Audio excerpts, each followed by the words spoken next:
तो TV serial Anupama के आज के एपिसोड में हमें ये दिखाया जाता है कि अनिल पराग से कह रहा होता है कि मैंने प्रेम और राही को यहाँ पर बुलाया है मोटा भाई। पराग फिर चौंक कर इधर पूछता है कि किसकी इजाज़त से तुमने ये किया है। अनिल फिर गंभीरता से जवाब देता है कि जब बात मोटी बा की होती है तो मुझे किसी की इजाज़त की ज़रूरत नहीं होती मोटा भाई। और आप भी अच्छी तरह से जानते हैं कि प्रेम को देखे बिना बात ठीक नहीं होंगी। फिर अनिल इधर प्रेम को अंदर आने के लिए कहता है तो फिर प्रेम बा के पास आता है और भावुक होकर कहने लगता है कि मोटी बा उठो ना, देखो मैं आया हूँ। श्रीनाथ जी मेरी मोटी बा को कुछ नहीं होने देंगे। इधर फिर बादशाह भी प्रेम को उम्मीद से कहता है कि प्रेम भैया आप आ गए हो ना, तो अब मोटी बा ज़रूर ठीक हो जाएंगी। फिर प्रेम इधर मोटी बा के हाथ को पकड़कर कहने लगता है कि खोलिए ना आंखें मोटी बा। तभी उसके बाद प्रेम बा को होश में लाने के लिए एक सुंदर सा ठाकुर जी का गाना गाते हुए नजर आता है और इधर पूरा कोठारी परिवार भी बा के लिए दुआ करता है। और तभी बा की पलकें हल्की सी फड़कती है और उन्हें होश आ जाता है, और जो देखकर इधर प्रेम की आंखों में खुशी झलक उठती है और वो कहने लगता है कि मोटी बा आप होश में आ गई। दूसरी तरफ फिर शाह उसमें लीला गुस्से से कह रही होती है कि इतनी बेइज्जती के बाद भी वो माँ बेटी मुंह उठाकर फिर से वहीं चली गई। अरे प्रेम का वहाँ जाना बनता है, पर राही और अनुपमा वहाँ पे क्यों गई। फिर बापूजी इधर से कहते हैं कि कैसी बातें कर रही हो लीला, प्रेम की दादी बीमार है तो वो वहाँ जाएंगे नहीं और कहाँ जाएंगे।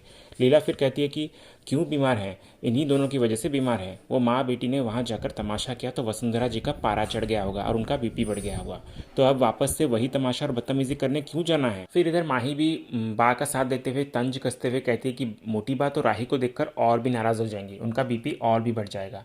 फिर इधर परी माही को जवाब देते हुए कहती है कि मोटी बा सिर्फ राही से ही नहीं बल्कि प्रेम से भी नाराज है माही, पर तुझे तो एज यूजुअल हमेशा राही का ही दोस्त दिखता है, प्रेम का नहीं दिखता। माही फिर इधर गुस्से से कहती है कि एंड एज यूजुअल तुझे मेरी ही बात काटनी होती है परी, किसी और की नहीं। फिर किंजल दोनों को रुकते हुए कहने लगते हैं कि बस करो, बहस से कुछ नहीं मिलेगा।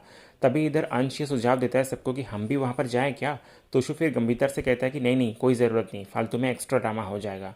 फिर लीला इधर कहती है कि वो माँ बेटी बिल्कुल एक जैसी हैं, ना किसी की सुनती है और ना किसी की मानती है। बापूजी फिर इधर बा को कहते हैं कि तो तू तो मान ले और थोड़ी देर के लिए शांत हो जा, भगवान करे वहाँ सब ठीक हो और उनका आपस का झगड़ा खत्म हो जाए। दूसरी ओर फिर कोठारी हाउस में मोटी बा अपनी कमज़ोर आवाज़ में सब घर वालों से कह रही होती है कि मैं अनुपमा जी, राही और प्रेम से अकेले में बात करना चाहती हूँ।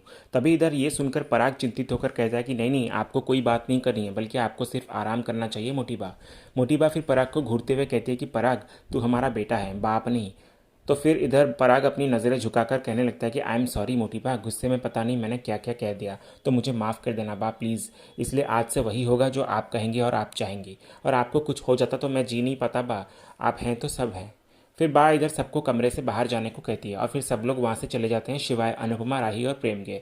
फिर इधर जब मोटी बा अकेली होती है तो बा प्रेम और राही की तरफ देखती है और कहती कि सपने देखो, ज़रूर देखो, उन्हें पूरा करने की ज़िद भी रखो, लेकिन किस्मत के आगे ज़िद नहीं सब्र काम आता है, और वक्त के साथ लड़के नहीं बल्कि उसके साथ चल के जीता जाता है, क्योंकि वक्त का कुछ पता नहीं कब किस करवट बैठ जाए। और किसको पता था कि हंसती खेलती वसुंधरा कोठारी एक पल में बिस्तर पकड़ लेगी। फिर मोटी बाई ये कहने लगती है कि आज हमें समझ आया कि हमारी भी उम्र हो गई है और हम जीवन के उस पड़ाव में हैं जहाँ ऊपर वाले का बुलावा कभी भी आ सकता है। राही और अनुपमा फिर मोटी बा को कहती है कि मोटी बा प्लीज़ ऐसी बातें मत कीजिए। प्रेम भी फिर इधर कहता है कि मोटी बा अगर आप ऐसी बातें करेंगी ना तो मैं अभी कह भी जा रहा हूँ। मोटी बा फिर कहती है कि तू जा सकता है और कभी भी लौट सकता है, लेकिन अगर हम गए तो कभी भी नहीं लौटेंगे। हम तुम दोनों पे दबाव नहीं डालना चाहते, मन में जो विचार आया है बस वही बता रहे हैं। फिर मोटी बा कहने लगते कि आज हम मर सकते थे, इसलिए पूछ रहे हैं कि मरने से पहले क्या तुम दोनों मेरी आखिरी इच्छा पूरी कर सकते हो, अपने अपने सपने शादी के बाद पूरी कर सकते हो। फिर मोटी बाई ये कहने लगते कि हम जानते हैं कि तुम दोनों अभी शादी करना नहीं चाहते और अनुपमा जी भी नहीं चाहते कि ये शादी अभी हो, लेकिन ये हमारी अंतिम इच्छा है, तो मरने से पहले प्लीज़ इसे पूरा कर दो ना। फिर मोटी बाई इधर हाथ जोड़कर राही से विनती करते हुए नजर आती है और कहती है कि राही बेटा हम हाथ जोड़ रहे हैं तुम्हारे। फिर राही इधर बोलती है कि मोटी बा प्लीज़ ऐसा मत कीजिए। फिर मोटी बा इधर अनुपमा से कहने लगती कि अनुपमा जी आप एक माँ और दादी दोनों हैं, तो आप ही बताइए ना कि अगर आपका पोता सालों साल आपसे दूर रहे, कभी आपसे मिलने ना आए, तो आपको कैसा लगेगा। और आप तो समझती हैं ना कि एक दादी का दिल अपने पोते पोतियों के लिए कितना तड़पता है। तो हमारा मन दो हिस्सों में बट गया है, एक हिस्सा घर में अपने बेटे के साथ दुखी है और दूसरा बाहर अपने पोते के साथ। और पराग चाहे कितना भी गुस्सा करे, पर दिल से वो भी यही चाहता है कि उसका बेटा घर वापस आ जाए। फिर मोटी बाप प्रेम और राही दोनों से कहती कि और हम तुम दोनों से वादा करते हैं कि ना हम राही को रोकेंगे और ना प्रेम को रोकेंगे। शादी के बाद तुम जो करना चाहो कर सकते हो, पढ़ाई करो, जॉब करो, बाहर आना जाना करो, कोई रोक टोक नहीं होगी। फिर मोटिबा अनुपमा से कहती है कि प्रेम आपकी कंपनी में काम करे, हमें ये भी मंजूर है अनुपमा जी, इसलिए हम पराग को भी समझा लेंगे।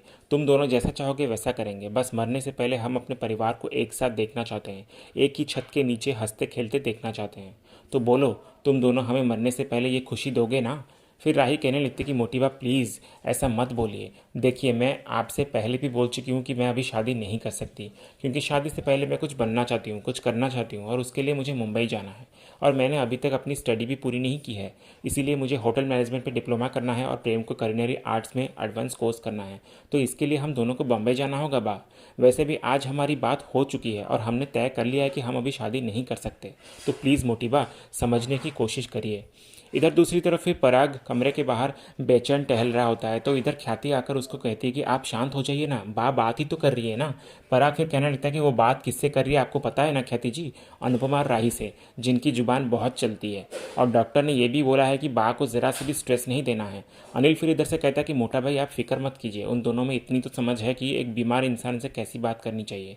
पराग फिर इधर अनिल को कहता है कि तू तो रहने दे अनिल, अगर तुझे प्रेम को बुलाना ही था तो अकेले बुलाता ना, उन माँ बेटी को साथ में बुलाने की क्या जरूरत थी। मीता फिर इधर से जवाब देते हुए पराग को कहती है कि मोटा भाई, इन्होंने तो सिर्फ प्रेम को ही बुलाया था, अब अगर प्रेम उनको साथ लेकर आया तो इसमें हमारी क्या गलती है।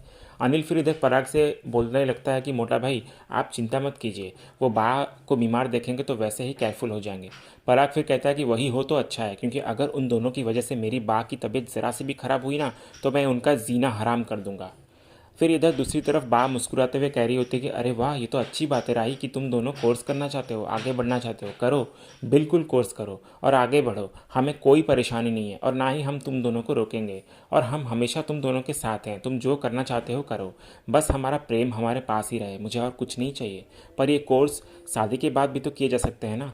तभी मोटिबा की ये बात सुनकर अनुपमा को अपनी अतीत याद आने लगती है, जहाँ पे उसे भी शादी के बाद पढ़ने के लिए रोका गया था।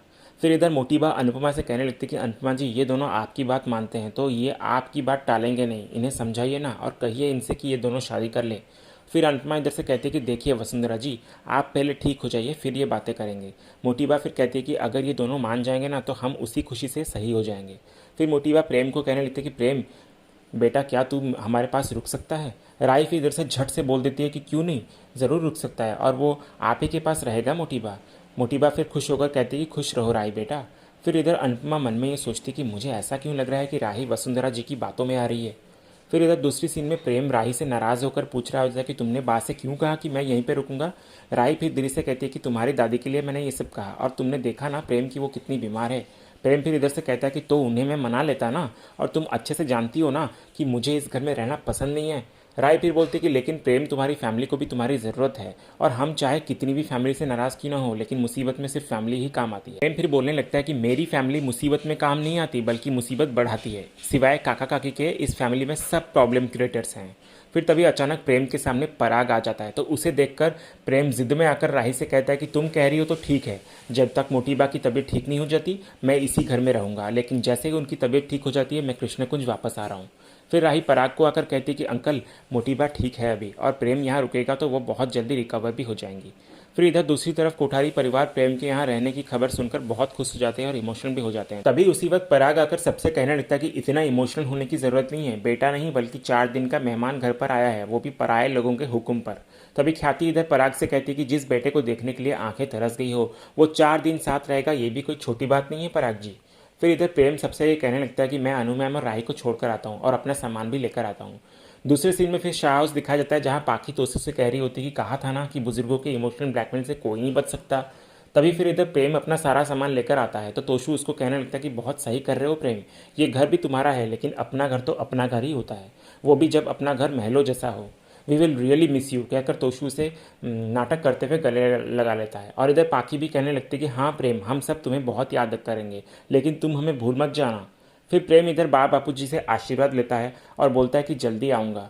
बा फिर इधर से कहती है कि मेरी मान तो वहीं पर रह जा, और इस गरीब खाने में रखा ही क्या है। बापूजी फिर इधर प्रेम को कहते हैं कि ये तेरा ही घर है बेटा, जब भी मन करे आ सकता है तू। परी फिर इधर प्रेम को आकर पूछती है कि प्रेम तुम जॉब तो नहीं छोड़ोगे ना। प्रेम फिर कहता है कि बिल्कुल नहीं, ना इस घर को मैं छोड़ूंगा और ना ही अनूर की रसोई के जॉब को छोड़ूंगा, बस थोड़े ही दिनों के लिए जा रहा हूँ। फिर उसके बाद प्रेम अनुपमा से आकर कहने लगता है कि जल्दी वापस आऊंगा मैम, काम और करियर भी इंपॉर्टेंट है ना, तो कल अनु की रसोई में मिलते हैं। कहकर फिर प्रेम शाह उसको गुड बाय कहकर कोठारीज के यहाँ चला जाता है। फिर उसके जाने के बाद तोशु पाखी को धीरे से कहने लगता है कि शुक्र है प्रेम चला गया, तो अब बहुत जल्द राही भी उस घर में दिखाई देगी और हमारी लाइफ सेट हो जाएगी। इधर फिर दूसरी तरफ मोटीबा प्रेम का स्वागत करते हुए नजर आती है आरती के साथ। फिर प्रेम मोटीबा को आराम से सोफे पर लाकर बिठाता है और पूछता है कि आप ठीक है ना मोटीबा। मोटीबा फिर इधर से कहती है कि अब हम ठीक है प्रेम, और बहुत खुश हैं कि हमारा टिंकू घर लौट आया, तो अब हमें कुछ और नहीं चाहिए। और पता है प्रेम, तेरा कमरा हमने खुद अपने हाथों से रेडी किया है। तेरे पसंद के पर्दे, तेरी सारी किताबें, हर चीज़ तेरी पसंद की है। और वो एसी भी हमने 16 पर कर दिया है क्योंकि तुझे ज़्यादा कूलिंग पसंद है ना। प्रेम फिर इधर से कहता है कि मेरी पसंद अब बदल गई है मोटीबा, अब मुझे एसी में रहना अच्छा नहीं लगता। और तभी इसी सीन के साथ ही आज का ये एपिसोड यहीं खत्म होता है। तो दोस्तों, आने वाले अपकमिंग एपिसोड में हमें दिखाया जाता है कि प्रेम राही को याद कर रहा होता है और राही चुपके से प्रेम के घर में आ जाती है। फिर बा इधर दोनों को एक साथ देख लेती है और तुरंत अनुपमा को कॉल करती है और कहती है कि आपके वहाँ ये सब चलता होगा लेकिन हमारे यहाँ पर नहीं। तो आप लोगों को क्या लगता है, प्रेम शाह हाउस वापस आ पाएगा या मोटीबा के दबाव पर हमेशा के लिए कोठारी हाउस पे रुक जाएगा? कमेंट सेक्शन में अपनी राय के माध्यम से ज़रूर बताइएगा। तो अगर आपको ये आज का वीडियो पसंद आया हो तो इसे लाइक करना ना भूलें, शेयर भी करें और हमारे चैनल को सब्सक्राइब करना ना भूलें ताकि आप आने वाले हर एपिसोड की अपडेट सबसे पहले पा सकें। मिलते हैं अगले एपिसोड के रिव्यू में, तब तक के लिए स्टे ट्यून्ड, स्टे एंटरटेन्ड।